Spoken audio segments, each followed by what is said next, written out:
Here we are, Sunday evening again. Just goes around and around.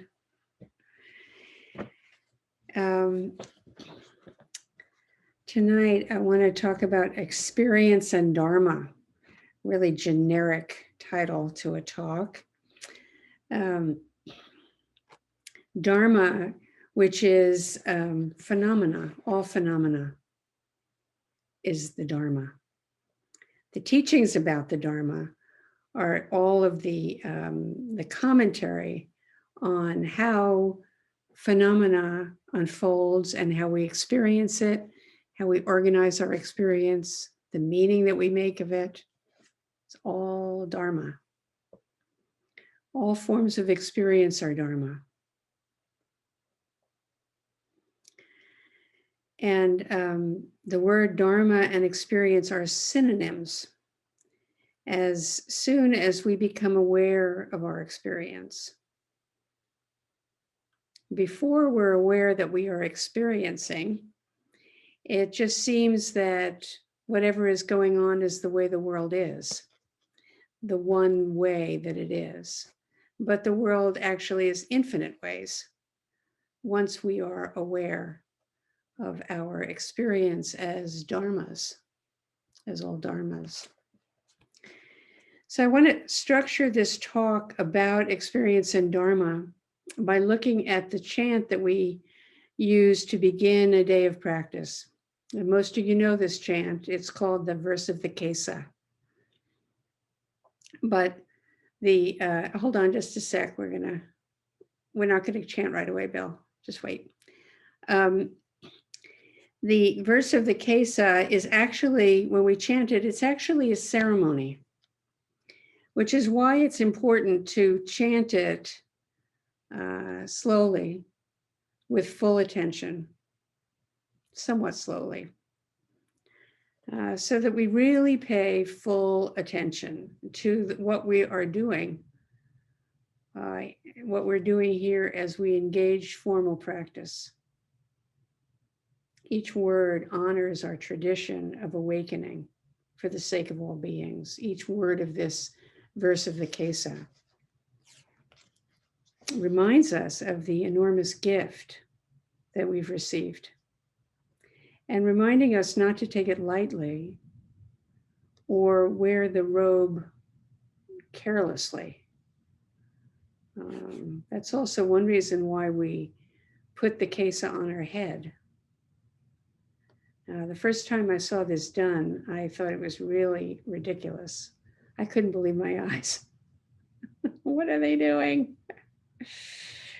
My judging mind came right up, and I actually felt kind of embarrassed. It was interesting. I felt embarrassed when I saw this. It was completely outside of my experience up until then. And since then, I've come to appreciate the simple and innocent gesture that this is. Putting the rakusu or the wagesa on our heads, we are innocent in the way we see the world. When we really have an open Dharma eye, we have regained our innocence. Under all the thick layers of being a card-carrying member of our modern Western cynical civilization, we have come clear. And so we put the robe on our heads. Putting the rakusu or the wagesa on our head is a gesture. It's a body gesture that says, I raise Buddha mind over my ordinary mind. We're learning as we practice to invite and integrate awakened awareness into our ordinary mind, and integrate the mind into the doings of our ordinary life, and not forgetting Buddha mind, even in the midst of ordinary mind, which is the only place that it arises. It's a view of Buddha mind. And this is what we are signifying in this ceremony of the verse of the Quesa. The ceremony ends when formal practice ends, But bringing awake awareness into daily life doesn't end. It goes on and on. And with practice, it becomes our way of life. It just goes on and on. We keep coming back to it when we forget. Now, the Quesa is the Buddha's robe, worn by those who have received precepts and follow the path of awakening. The full Quesa is worn by monastic practitioners. That's the big cloth that's wrapped around. The Wagesa is the sacred strip that's tied together with a knot that's worn by those who've received 5 precepts. And then the Rakasu, which is this Rakasu, many of you have one, but some of you don't, is we receive this, we make it ourselves, stitch by stitch, and receive it back at the ceremony when we have received 16 precepts. And it's designed like a rice paddy. In a rice paddy, there are millions of creatures who live in that community and yield nutrition for each other and also for many more members of living beings who eat the rice that's made in the paddy. And this is a lovely representation of our practice, what it's about. When we chant the verse during the time of COVID pandemic, during the time of profound climate change, and the time of critical population density on a very small planet, 8 billion people and counting, and the time of awakening to the Holocaust that humans have visited and continue to visit upon people, animals, and plants. We challenge ourselves to live this path wisely, with generosity, and awake, to be truly alive with all that is alive, and to honor life by protecting life. We aspire to be really alive, vibrantly alive, not a slave, but free, to be truly free and wise and generous and joyful, and to be able to speak the truth and stand up to the powers that are ignorant of our precarious situation currently and the injustices that flow from this ignorance, is what we place on our heads when we chant the verse of the Quesa. And this is what this is all about. So please appreciate it next time you see us doing it, or you do it yourself. All that we are reminded of, all that we are enacting and affirming and honoring. So now we can post the verse of the Quesa because we're going to chant it together.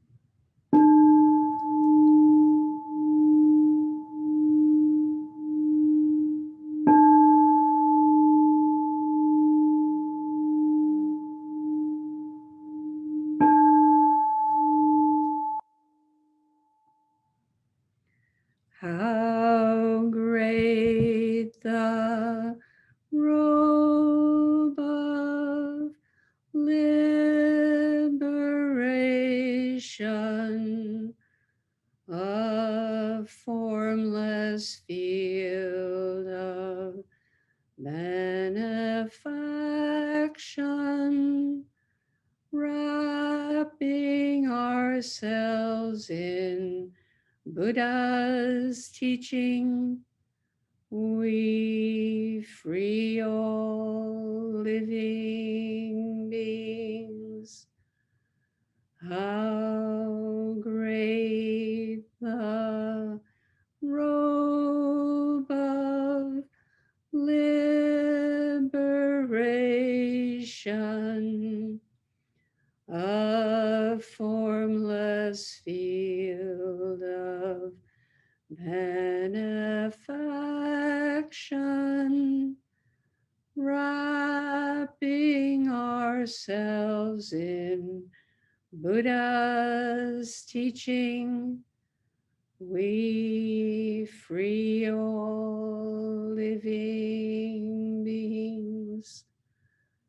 How great the robe of liberation,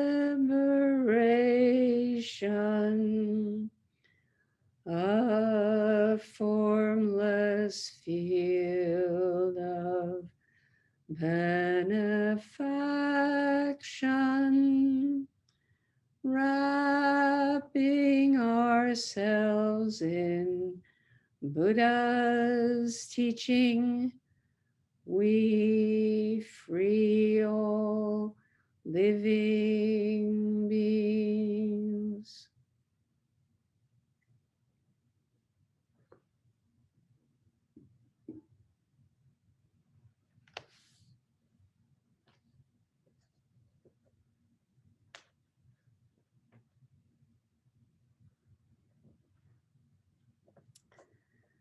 So we can come off that screen. Thanks very much, Gene. So the Quesa, how great the robe of liberation, a formless field of benefaction. I wear the Tathagata's teaching, saving all sentient beings. This is a robe of liberation, freeing us to look into our own direct experience. You notice that this, calling it a robe of liberation makes it feel very, very lofty. But when it comes right down to it, when we wrap ourselves in it, it's really about our own life. And we discover when we begin to live directly in our own experience, and we're willing to feel and see and hear and taste and touch what this moment is in our own direct experience, we discover that there's nothing to fear in our experience. There's nothing to fear, even if it hurts. Sometimes our experience hurts, we hurt, but that's not to be afraid of.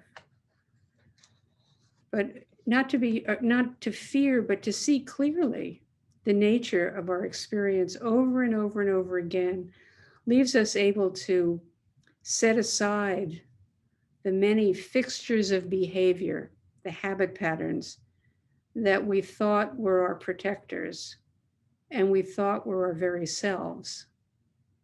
In fact, we begin to see our karma and to recognize ourselves as a karmic being, to understand where we come from and how we've gotten here and how we've been weaving the world that we experience, what we are adding to the current conditions by how we respond to them.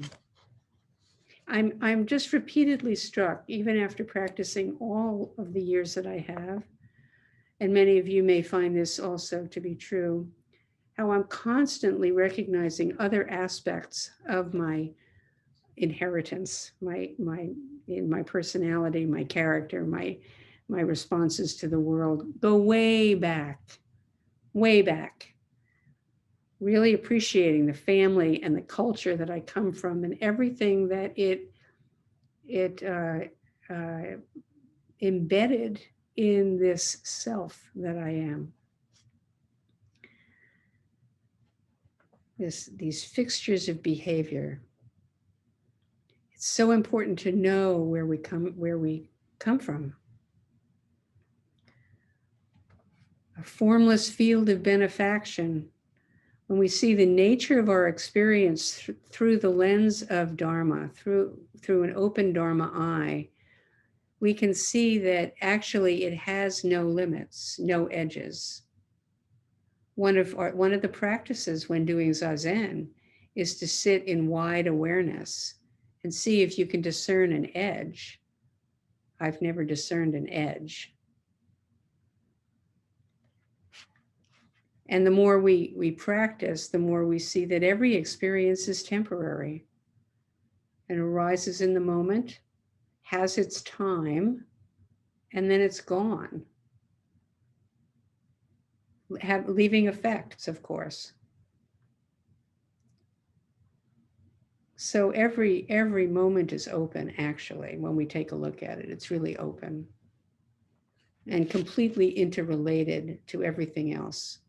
It's caused by everything that brought you to the moment, and it continues to have its reverberation as you go forward from the moment.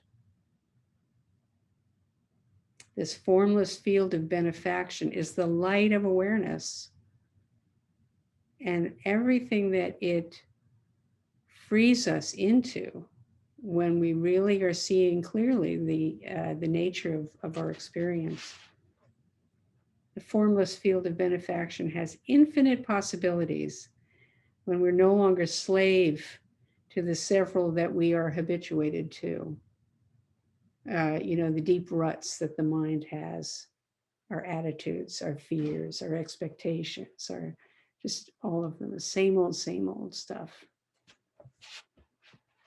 And actually, that can be one of the things that's really difficult to tolerate when you first start meditating, is that you're confronted with the same old mind.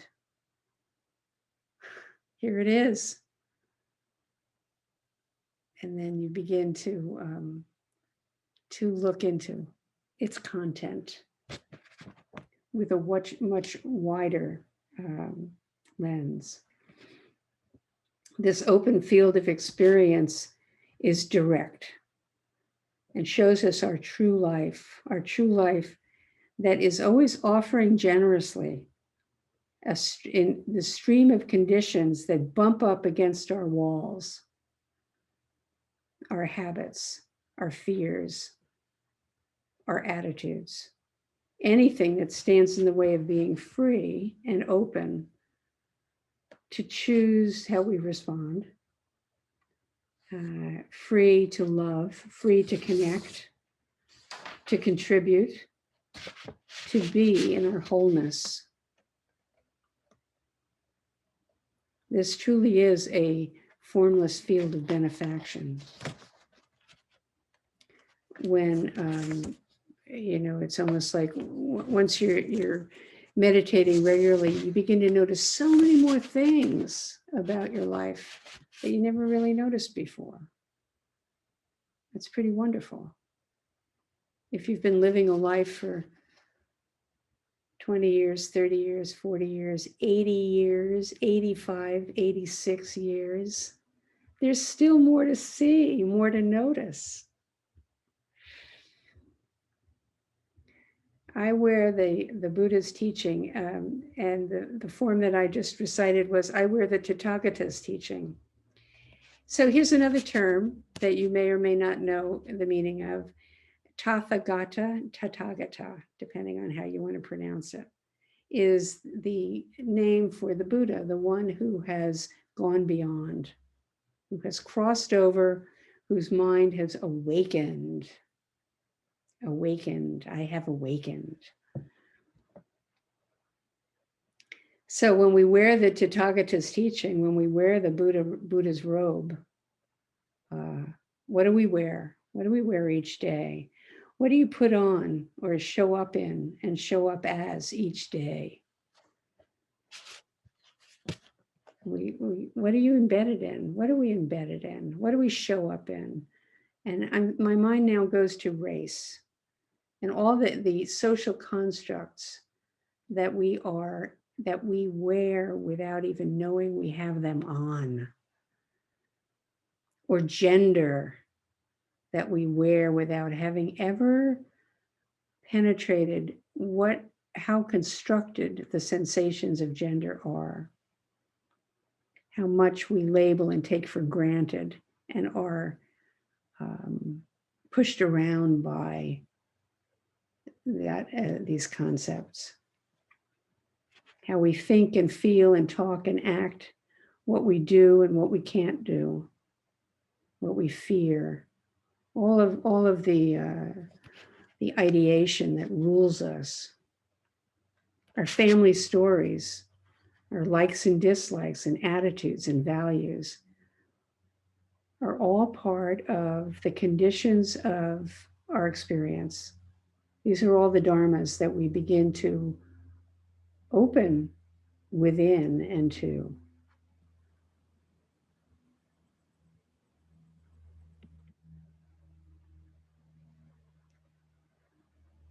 And they begin to reveal, we begin to be revealed to ourselves and our nature, in our nature.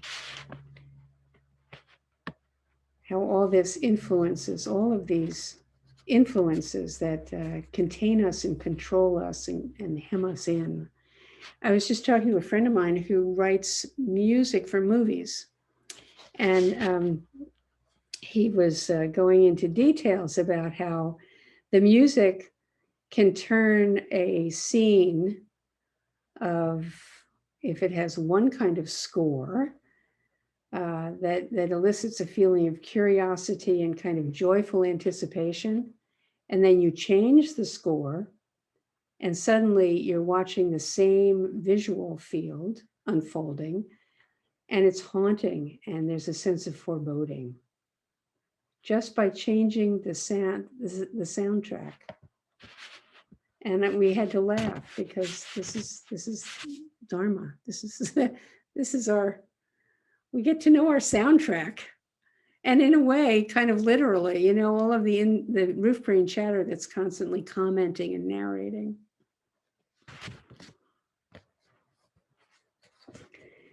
So our cultural, we have our personal soundtracks, but mostly, to a tremendous extent, they are determined culturally.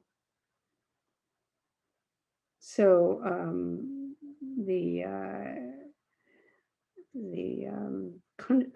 cultural conditioning is something that I hope to begin to address in my Dharma talks and in the way that we do Dharma, to recognize the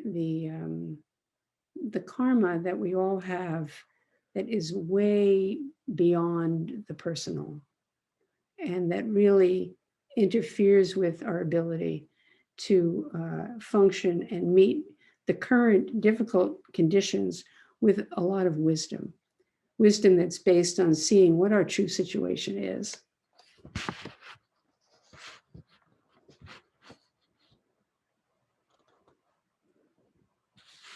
So then the last is, I wear the Tathagata's teachings, reminds us of our vow to be clothed in the forms that I affirm, to be aware of the clothing that I take off at night as I go to bed, and put on a fresh set in the morning.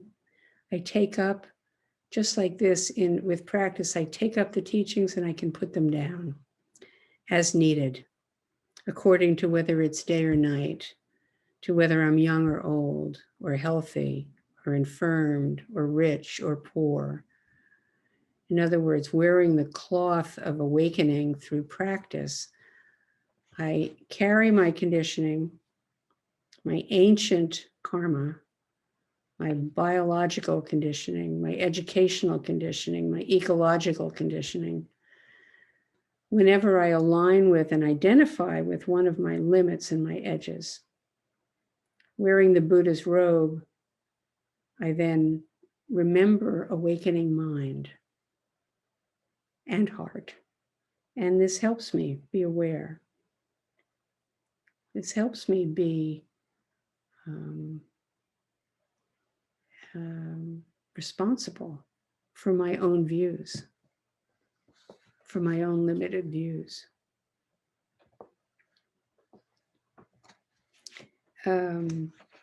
So there's something that I'm thinking that I'm going to encourage us to take up. It's a practice that has been in circulation for several years now called awakening to whiteness.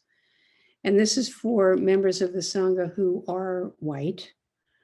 And I'm going to be talking about this more, but it's a way of taking a look at the conditions, the cultural conditions that have been in place since the beginning of our country, of slavery and oppression and genocide, and how that is currently even now affecting whites, the perpetrators of this, and it's integrated into our institutions, and how everything is, how government is carried on, how the economy is carried on. And we are limited in noticing what we don't notice, in realizing what we don't notice. And I'm inspired by it's a seminar that I've been attending that's been taught by a series of teachers of color. And it's astounding to me. I feel like I'm having a major awakening about how profound the racial situation is and is affecting all of us at this point, and the importance of waking up to it in our own selves before we can begin to move in a way that allows us to relate with love and ease and accuracy, and include all people in our hearts, and own our own micro attitudes that we don't even recognize are there. So we are to the extent that we are not aware of our cultural conditioning, we reinforce it. We reinforce it and we limit it. And we're in a tradition that's all about waking up and being aware. We act out our limited views. We call them biases, but we could better call them walls of ignorance, which is what I've called the Trump walls, the wall of ignorance, the wall of fear and hatred, and just the complete mistaken notion that walls are necessary for a full life. The last line of the verse of the Quesa is saving all sentient beings. Saving all sentient beings. That's a ridiculously large claim. To the extent that I'm ignorant and unaware of my own hidden assumptions and biases, I exclude people from my sense of self and rightness. They become other. I judge them, I fear them, and signal, do not enter here in my own heart. This is a walling off within our own hearts.